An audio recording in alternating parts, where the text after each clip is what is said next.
Hello student, welcome back to our YouTube channel. मैं doctor Narayan Chandra. चलिए आज हम लोग प्रिम्बल का सेकंड पार्ट चर्चा पे चलेंगे। इसका प्रिम्बल का पहली पार्ट आपको चैनल पे ऑलरेडी अवेलेबल है। अब सेकंड पार्ट पे आएंगे कि ये जो प्रिम्बल का रेलिवेंसी है, ये प्रिम्बल का जो आज की प्रासंगिकता, इसका हमको देखेंगे कि प्रिम्बल में जो डिस्कशन ऑलरेडी किए हुए हैं उसका वास्तविक में आज जब आजादी का 75 अमृत कालखंड आ रहे हैं तब ये प्रिम्बल जो आदर्श, जो socio economic and philosophical basis संविधान उस समय में किया हुआ था, वो आज कितना प्रासंगिक है, कितना हमें वो बेनिफिट दिया है और कितना ही ये आज हमारी सामने हमारी भारत की संविधान, भारत की विकास में, भारत की समृद्धि में इसका अहम क्या भूमिका है, इसको हम लोग आज निरीक्षण करेंगे। इस निरीक्षण से हमें पता चलेगा कि preamble of the constitution which was already adopted in 1949 अब आज इस 2024 में कितना प्रासंगिक है, इसको हम लोग देखेंगे। इसका पहले हम लोग जाएंगे, एक बार फिर हम लोग रिमाइंड करेंगे कि प्रिम्बल में क्या लिखा था, इसको पहले देखेंगे, तभी इस विषय को हम लोग प्रासंगिकता में जा सकते हैं, इसको मूल्यांकन में जा सकते हैं। प्रिम्बल में हमारे लिखा हुआ था, We the people of India, having solemnly resolved to constitute India into sovereign, socialist, secular, democratic republic and justice, social, economic and political, liberty of thoughts, expression, beliefs, faith and worship, equality of status of opportunity and to promote them among, fraternity, assuring the dignity of the individual and the unity and integrity of the nations. In our Constituent Assembly of the 26th day of 1949, do hereby adopt, enact and give to ourselves this Constitution. ये चीज संविधान हमारा constitution का preamble में पहले दे चुके हैं। अब इसको हम लोग निरीक्षण करेंगे कि देखेंगे ये जो सॉवरेन यानी सार्वभौम, ये जो सोशलिस्ट समाजतंत्र, ये जो सेकुलर धर्मनिरपेक्ष, ये जो डेमोक्रेटिक लोकतांत्रिक एंड रिपब्लिक जो प्रजातांत्रिक, ये यानी आपको गणतंत्र, इसको हम लोग चर्चा करेंगे कि वास्तव में 75 ईयर्स ऑफ द इंडिपेंडेंस में ये कितना हमारा कार्यकरी हुआ, कितना हमारा भारत की समृद्धि में, कितना भारत की विकास में ये हमारा सामने आ चुके हैं। तो चलिए हम लोग पहले ही देखेंगे सॉवरेनिटी, जिसको सार्वभौम रूप में कहता है, ये ऐसा एक सर्वोच्च न्याय, एक कानून है जो राष्ट्र के अंदर में सभी नागरिक, सभी संस्थाएं इसको मान के चलते हैं। ये इंटरनल जो सॉवरेनिटी है, हमारे अंदर में जो सॉवरेनिटी है वो हमें मान के समय चलना है, उसको ना मानने का कोई उपाय नहीं है। जो ही ये सॉवरेनिटी का हाईएस्ट लॉ का, इस सार्वभौम का, ये संप्रभुता को नहीं मानते हैं, उसको अदालत से, कानून से उसको क्या है कि उसको शास्ति मिलेगा। इसलिए सॉवरेनिटी जो है, सार्वभौम शक्ति, ये बाहरी अंदरी, ये बाहरी और अंदर में दोनों ही हमारा सामने पेश है। वो अच्छा से हम लोग इसको पेश करते हैं, ये अच्छा से हम लोग मानते हैं, ये सही सभी है। लेकिन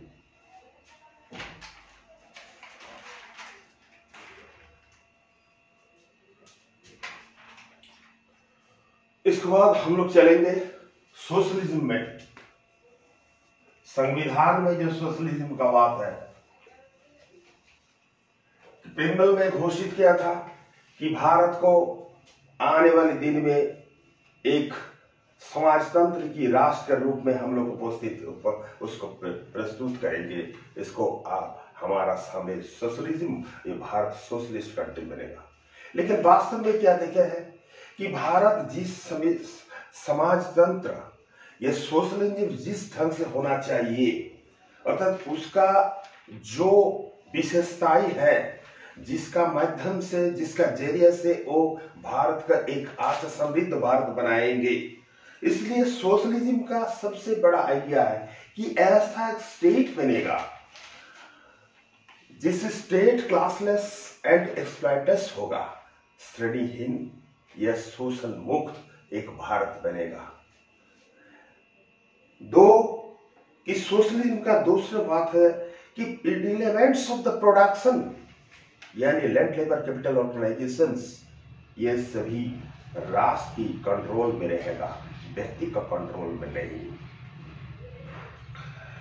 और सोशलिज्म का सबसे बड़ा चीज है कि इंसान अपना कैपेसिटी के अनुसार, अपना सामर्थ्य के अनुसार वो काम करेंगे, राष्ट्र को सहयोग देंगे, राष्ट्र उसका पूर्ति करेंगे, उसका जो भी पूर्ति होगा, उसको जो भी उसका नेसेसिटी है उसको देगा।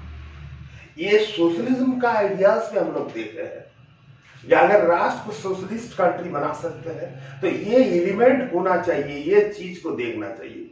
लेकिन वास्तव में क्या हुआ कि जिस ढंग से संपत्ति को एवोल्यूशन करना, बिलोव करना सोशलिज्म की जरूरत है, लेकिन क्या है वास्तव में हमारा देश का सोशलिज्म, हमारा शासक जो सोशलिज्म बनाए हैं उसमें ये एलिमेंट नहीं है। वो यही डिक्लेयर किया कि हमारा सोशलिज्म अपना नियम पे चलेंगे, और वो भी मिक्स्ड इकोनॉमी के तहत, अर्थात संपत्ति का विलोप साधन नहीं हुआ। क्लासलेस, जब संपत्ति का विलोप नहीं होगा, राष्ट्र अपने प्रॉपर्टी को कंट्रोल नहीं करेगा, तब क्या होगा कि ये क्लासलेस एंड एक्सप्लॉयटलेस, श्रेणीहीन शोषणहीन राष्ट्र बन नहीं सकते। और जब श्रेणीहीन शोषणहीन राष्ट्र नहीं बनेगा तो हमारा बात है कि हम लोग जो पॉवर्टी है, जो डिफरेंस है रिच एंड पुअर में, धनी या गरीब में जो डिफरेंस है वो कभी भी मिटा नहीं सकते हैं। तो जब गरीबी मिट नहीं पाया तो फिर सोशलिज्म कैसे आया, कैसे सोशलिज्म आएगा? उसके बाद जब हम देखेंगे कि हर व्यक्ति अपना कैपेसिटी अनुसार राष्ट्र को सेवा देंगे, लेकिन क्या देखते हैं कि जब किसी कारखाना प्रोडक्शन होते हैं, एक उसको 10 घंटा का 8 घंटा कैपेसिटी को उसका नियम से वो 12 घंटा अभी भी परेशान कारखाना में लेबर देते हैं, जितना अपना वो काम निभाते हैं, जो कि सही नहीं है। क्योंकि वो जबरदस्ती है, उसको जबरदस्ती उसका कैपेसिटी के बाहर उसको शोषण के रूप में उपस्थित किया जाता है। ये सभी अगर हम लोग देखते हैं तो अब हम लोग निरीक्षण कर सकते हैं कि 75 ईयर्स के अमृत काल खंड में जो आज हम लोग आजादी, भारत को समृद्ध भारत, विकासशील भारत देखना चाहते हैं, सोशलिस्ट भारत देखना चाहते हैं, तब ये सोशलिज्म वास्तव में आया नहीं। तो फिर पिंपल में जो घोषित किया हुआ था कि समाजतंत्र भारत बनाएंगे, वो वास्तव में समाजतांत्रिक भारत बन नहीं पाया। बल्कि आगे चलते हम लोग आगे इसको नीति को दूसरा अडॉप्ट कर सकते हैं, इसको नियम से दूसरा से जा सकते हैं, तो फिर हम लोग सोशलिस्ट कर सकते हैं, सोशलिज्म कर सकते हैं। लेकिन उसको फिलहाल में ऐसा कोई संकेत है नहीं। उसीलिए 75 साल में समृद्ध भारत में पिंपल का घोषित हुआ जो आदर्श है सोशलिस्ट भारत बनाने का, वो सही ढंग से बन नहीं पाया। इसका बाद अगर सेकुलरिज्म को हम लोग निरीक्षण करिए, उसका अगर हम लोग देखें कि सोशल सेकुलरिज्म क्या है, तो सेकुलरिज्म क्या है कि भारत जिस समय पिंपल में घोषित किया था कि भारत एक ऐसा सेकुलर कंट्री बने जहां धर्म की कोई पक्ष, राष्ट्र कभी धर्म का कोई पक्षपात नहीं करेगा, राष्ट्र धर्म की विकास में ये किसी धर्म का पक्षपात, किसी धर्म का विरोध ये नहीं करेगा। राष्ट्र क्या है कि धर्म से दूरे रहेंगे, राष्ट्र धर्म को डेवलप करने में, उसको समृद्धि करने में कोई मदद नहीं देगा।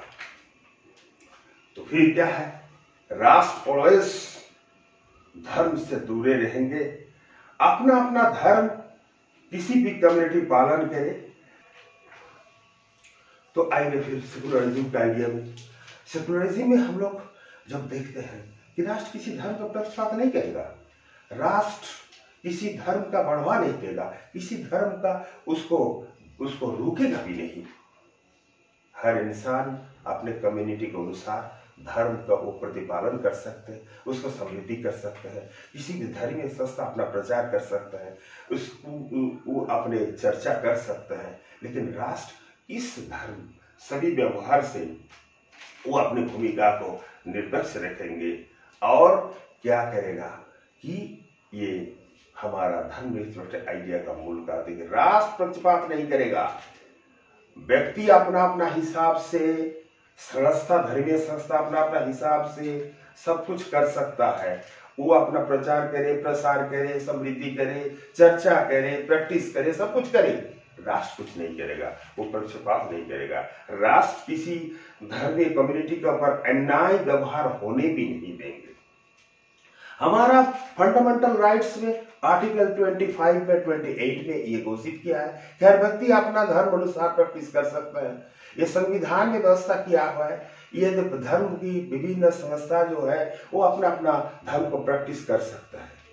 लेकिन वास्तव में क्या हुआ कि आज हम प्रकृत काल खंड में देखते हैं 75 साल जब संविधान की विकास भारत, समृद्ध भारत बनाने के जब प्रयास में संविधान घोषित किया था, वो वास्तव में क्या हुआ कि सेकुलर की आइडिया हमारे सामने सही नहीं आया।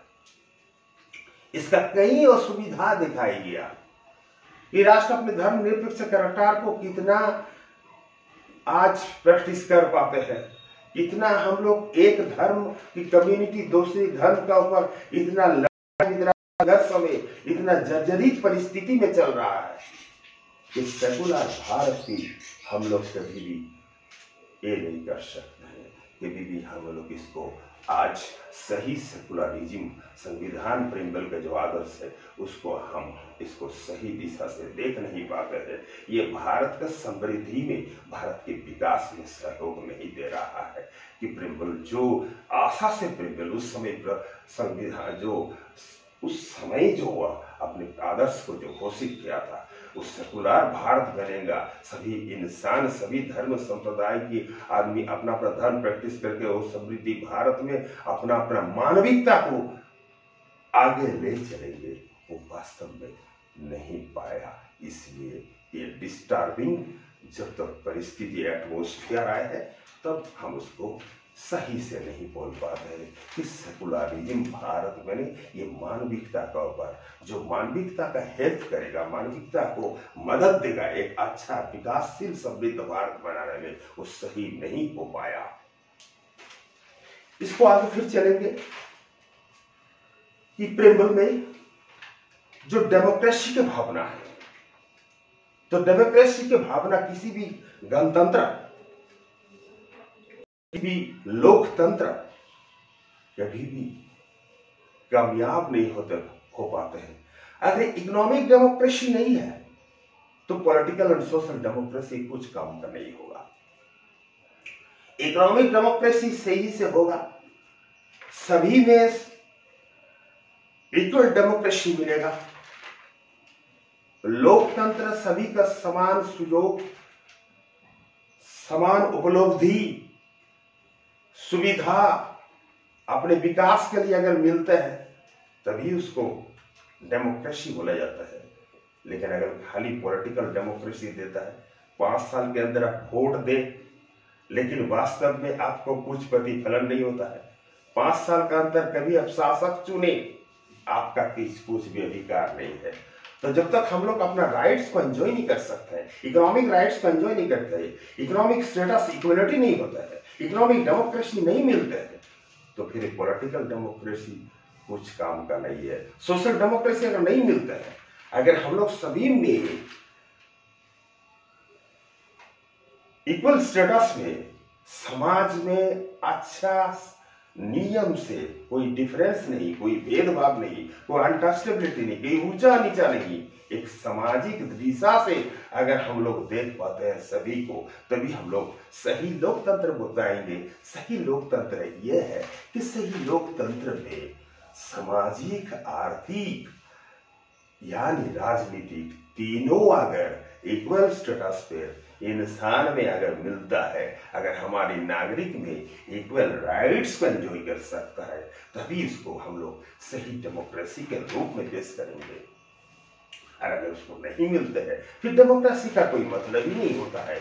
इसलिए 75 साल ये अमृतकाल खंड में हम लोग ऐसा क्या देखते हैं कि समृद्ध भारत में सही में सामाजिक, आर्थिक, ये राजनीतिक गणतंत्र के अगर हम लोग लेना चाहते हैं, इसको इक्वल में तीनों का गणतंत्र, तीनों का लोकतंत्र, हमें तीनों डेमोक्रेसी को मिलना चाहिए। यानी इसका छोड़ के समृद्ध भारत, विकासशील भारत में आज प्रिंसिपल का कोई प्रैक्टिस हम देख नहीं पाते।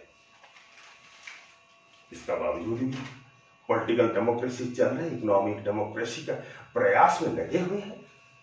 तो चले, अगर हम लोग ऐसा अच्छा हम लोग उम्मीद करेंगे कि हमें ये डेमोक्रेसी, हमारा सामने इकोनॉमिक डेमोक्रेसी आएंगे, हमारा सामने सोशल डेमोक्रेसी आएंगे। हमारी सरकार हर प्रयास में लगे हुए हैं। इतना 70 साल की जितना हमारी सरकार है, सभी का प्रयास है, लेकिन ये प्रयास पर्याप्त प्रयास नहीं है, इसलिए आज हम लोग ये देख नहीं पाते हैं। अगर इसको प्रयास सही से होगा तो फिर हम लोग अच्छा डेमोक्रेसी देख पाएंगे।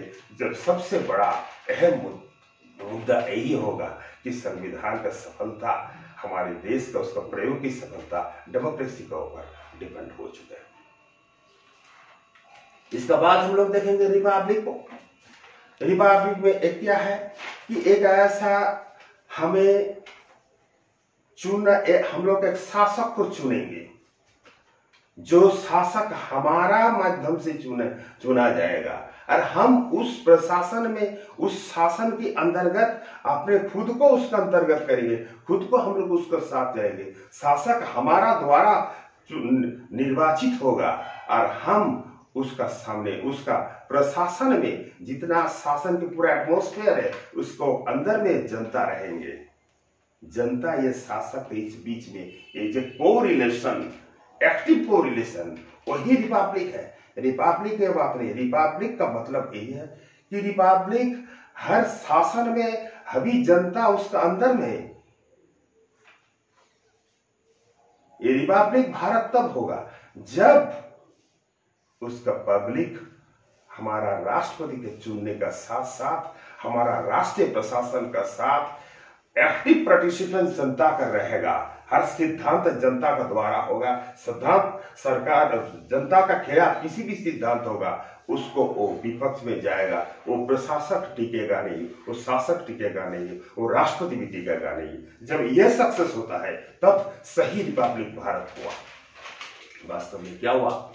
75 साल के आज की परिस्थिति में हम लोग देख पाते हैं कि ये रिपब्लिक सही से रिपब्लिक बन पाए हैं? नहीं बन पाए। फिर आगे चलते हमारा प्रयास रहेगा कि चलिए हम लोग अच्छा रिपब्लिक इंडिया बनाएंगे। आज नहीं बना है, लेकिन अच्छा रिपब्लिक इंडिया बनेगा। ये देखें, इसका बाद हम लोग देखेंगे कि जस्टिस का जो सवाल किया है प्रिंबल में, वो कैसा सवाल है? Justice social, economic and political, न्याय सामाजिक क्षेत्र में, आर्थिक क्षेत्र में, ये तो राजनीतिक क्षेत्र में हमारा जनता में ये होना चाहिए कि सभी में न्याय मिलना चाहिए। ये कंट्रोवर्सी आज की पृथ्वी, आज की दौर पे आ चुके हैं कि सही में हमारा पास की सभी जनता में न्याय हो रहा है। अगर न्याय हो रहा है तो हम इसको निरीक्षण करना है कि सोशल, इकोनॉमिक एंड पॉलिटिकल में हमारा कितना न्याय हो चुका है। अगर देखते हैं इकोनॉमिक न्याय कैसा होता है, इकोनॉमिक न्याय नहीं है। इकोनॉमिक जस्टिस कहां हो रहा है? हमारा अंदर में जो डिफरेंस है, सोशलिज्म सही से बन नहीं पाया। हमारा अंदर जो डिफरेंस है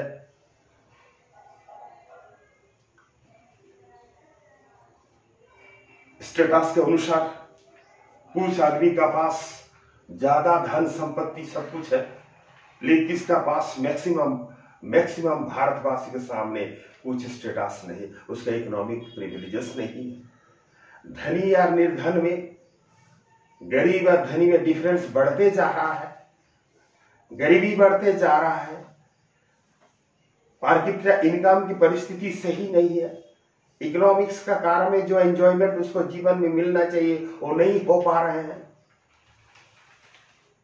इसीलिए हम लोग देखें सही से इकोनॉमिक जस्टिस नहीं हो रहा है।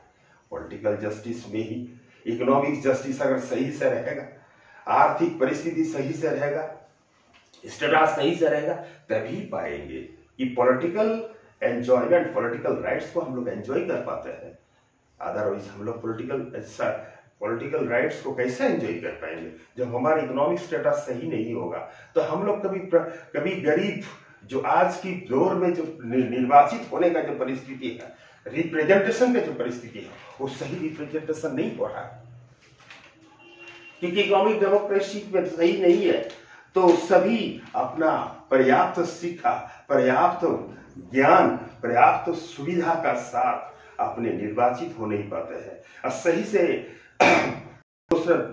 विभिन्न ढंग से जो इकोनॉमिक करप्शन है, जो करप्शन के माध्यम से चुनाव सही से हो नहीं पा रहा है, रिप्रेजेंटेशन सही से हो नहीं पा रहा है, कभी भी ये फैसिलिटी नहीं मिल रहा है, तो फिर पॉलिटिकल राइट, पॉलिटिकल जस्टिस भी नहीं हो रहा है। और सोशल जस्टिस का बात तो उसका साथ साथ हो रहा है, तो वहां भी नहीं पा रहा है। इक्वालिटी का स्टेटस सेम कंडीशन है।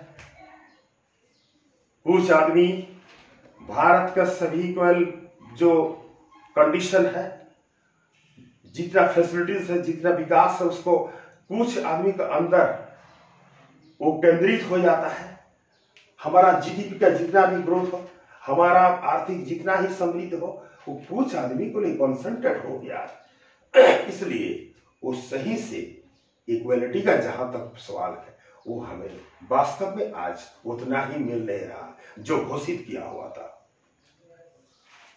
फ्रेटर्निटी का जहां बात है, तो डाइवर्सिटी, यूनिटी एवं डाइवर्सिटी की जो भावना है, भातृत्व भाव, कई कारण से ये यूनिटी एवं डाइवर्सिटी, ये जो फ्रेटर्निटी है, हमारा पास ब्रदरहुड, हमारा पास जो भातृत्व भाव है, जो हमारा सामने मानविकता का भाव है, वो सही से नहीं हो रहा है। इसलिए कि हमारा जाति, धर्म, संप्रदाय, आर्थिक, धन, निर्धन, सभी जो एलिमेंट्स हमारा नेगेटिव एलिमेंट्स आ चुके हैं, वो सही से भारत को फ्रेटर्निटी, ये इस आइडिया पर जा नहीं है, इसमें जाने में रुक लगा रहा हुआ है। इसलिए यूनिटी एवं डाइवर्सिटी, हर भारत का सभी कल्चर को सही से बढ़ावा देना, सही से विकास में ले जाना, समृद्धि में ले जाना, ताकि यूनिटी जो है, भारत की यूनिटी है, इसी में गरिमा है। इसको अगर नहीं सही से चल पाएंगे, तभी हर कल्चर, हर संस्कृति, हर विकार, हर आर्थिक जोन